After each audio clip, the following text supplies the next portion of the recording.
Várnak a csapatok, akik nem ismernek lehetetlent. Most minden reggel 8 előtt 5 perccel és délután fél 5-kor kedvenc hőseid mutatják meg neked, hogyha összefogsz a barátaiddal, együtt bármi sikerülhet. Tanulj játszva minden nap a Jim Jammel.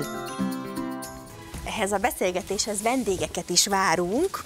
Ugye játszva tanulunk. Remélem kutya is jön. Hát azt én is nagyon remélem, hogy jön kutya is, mert hogy ide nekem az van írva, hogy Tihor Melinda pszichológus és terápiás kutya felvezető az Aktív Mancsok Egyesülettől és van érkezik, kutya. Igen, Mirával, aki egy terápiás kutya, és Hajdú Orsolya Boglárka pedig a Jim Jam csatorna senior csatorna menedzsere, úgyhogy nem titok, hogy egy Jim Jam-es kezdeményezésről lesz most szó, úgyhogy át is adom neked a szót, légy szíves, hogy vezest fel a témát, és aztán majd mindjárt kérdezek. Jaj, szia Mira!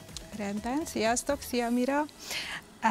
Áprilisban a Jim Jam azt a küldetést tűzte maga elé, hogy a hétköznapi hősökről, a csapatmunka fontosságáról, az állatok és az ember kapcsolatával foglalkozik, és ennek megfelelően olyan meséket szerkesztettünk a műsoraink közé, melyek ezt az üzenetet közvetítik. A kis közte van. A kis, így mert van, a kis néző. Én kutya tulajdonossá váltam itt az elmúlt lassan egy évben, úgyhogy előtérbe került nálunk is nagyon ez a kutya-ember, kutya-gyerek kapcsolat, így ugye van. Két fiam és a kutya között, de a Leszi már gyerekkorukban is az egyik kedvenc sorozat volt.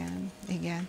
És nagyon fontosnak tartjuk, hogy úgy mutatjuk be ezeket a történeteket, és olyan kedves meséket keresünk, ahol a gyerekek láthatják, hogy kik is azok a hősök, akik köztünk élnek, ugye a mindennapjainkban, legyen szó tűzoltóról, orvosról, a szomszédbácsiról, egy postásról, vagy akár egy gőzmozdonyról, értéket szeretnénk közvetíteni a meséink által, és nagyon fontosnak tartjuk, hogy példát mutassunk és ezáltal a gyerekeknek. Egy pár mese példát, mert most, hogy így elkezdtünk róla beszélni, szinte minden mesében van állat, nem? Igen, és hős is. Igen. Így van.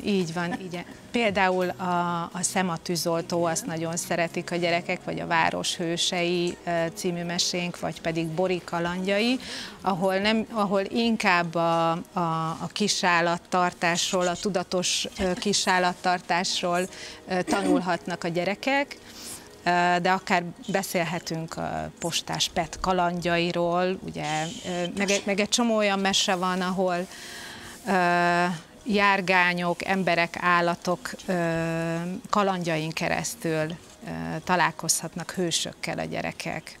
És hogyan válik egy kutya hőssé, Melinda? Most látom, hogy Mira azért most itt egy eléggé szokatlan helyzetben van kényszerítve, de nagyon jól viseli. Köszönjük szépen! Sok tanulással, sok odafigyeléssel, sok-sok szeretettel, amit sok esetben ő ad, több esetben ő ad, és ezért ő nagyon sok szeretetet kap is. Igen, ezt nagyon könnyen ki tudják. Sőt, fölmehet a kanapéra, hát ez nálunk nem lehet, úgyhogy ez Mira ne is tud. Igen, szia! Nagyon jó dolgod van, hogy felmeltél a kanapéra, irigykedem. Nagyon Mira, mondjad, köszi! És ő mivel foglalkozik? Mira mármint? Mira terápiás kutya, és játszik munkaidejében is. Gyerekekkel is, idősebb korosztállyal is, egyéniben, csoportokban is szoktunk vele különféle játékokat játszani. És a kutya gyakorlatilag ezt a terápiás tevékenységét a szeretetén keresztül fejti ki? Tehát, hogy azáltal, hogy ugye, jól gondolom? Az odafigyelésével, a szeretetével, az odaadásával van jelen, nem tesz különbséget, sem gyerek, sem felnőtt között. Mindenkit úgy fogad el, és úgy szeret, ahogy van. Mindenkire kíváncsi. És ezt ugye sokszor nem kapjuk meg az embertársainktól, szóval ez milyen érdekes, nem, hogy egy kutya sokkal jobban ott tud lenni bizonyos helyzetekben. És ezzel, ahogy ő így jelen van egy csoportban, ezzel tanítunk is tulajdonképpen. Tehát ezt adjuk át, hogy ez a jó, hogyha így figyelünk oda egymásra. Ez a jó, hogyha így fogadjuk el egymást. Úgy vagyunk, vagy úgy jutunk előre, hogyha kiegészítjük egymást a különbözőségeinkkel.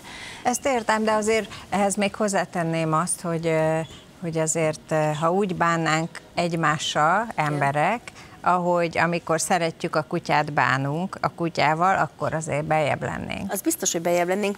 Nálunk például nagyon érdekes most az, hogy ugye bekerült a kutya a családba, hogy a két fiam, aki két kamasz fiú, nak is meg kell azt tanulni, hogy ugye ők is azt kapják vissza, tehát sokkal jobban tükröz például egy kutya egy helyzetet, mint ahogy egymással viselkednek, mert ugye egymással akár összeverekednek. A kutya is ugye azonnal visszajelez, csak ugye sokkal durvábban, mint ahogy az emberek, tehát oda kap, hogyha nem azt csinálják, amit és nyilván most már nem tartunk itt, mert a kutya is megtanulta, hogy a gyerekeknek a vehemensebb viselkedése mit jelent, és a gyerekek is nagyon szépen hozzá szelidültek a kutyához, amit én a saját anyai eszközeimmel nem tudtam ilyen jól elérni, mint ez a kiskutya mondjuk 5-6 hónap ismerettség után.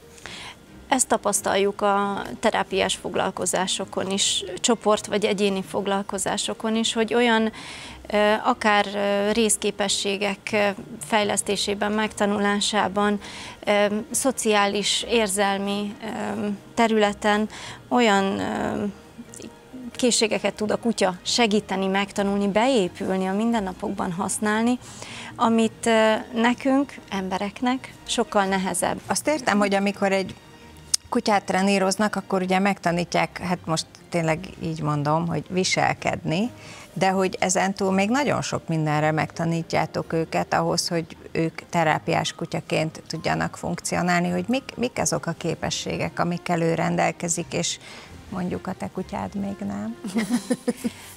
Fontos képesség az, hogy a gazdira tudjon figyelni. Fontos a kapcsolat a gazdi és a kutyus között. Fontos az, hogy én is odafigyeljek az ő igényeire.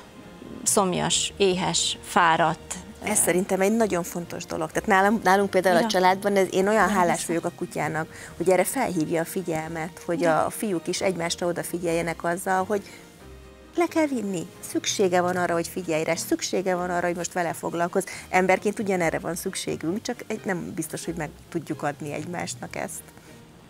Vagy rosszul fejezzük ezt. Igen, vagy rosszul veszük észre, nem figyelünk oda eléggé.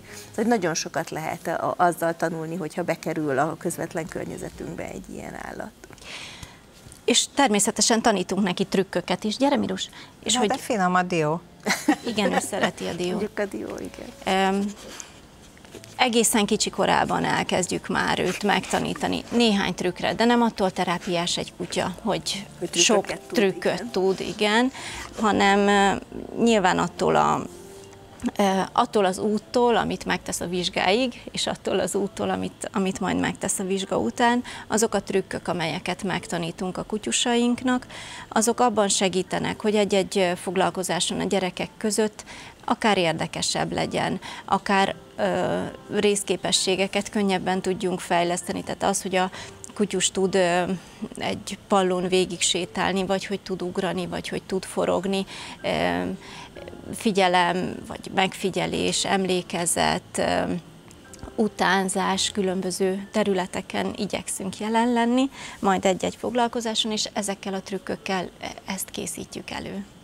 Hát sajnos akármennyire is szeretnénk, nem tudunk többet beszélgetni a kutyusokról, mert hogy el kell készítenünk a spagettidet, illetve én arra gondoltam, hogy ha már bejött ez a kiskutya téma, akkor én egy kutyasütit is fogok mutatni.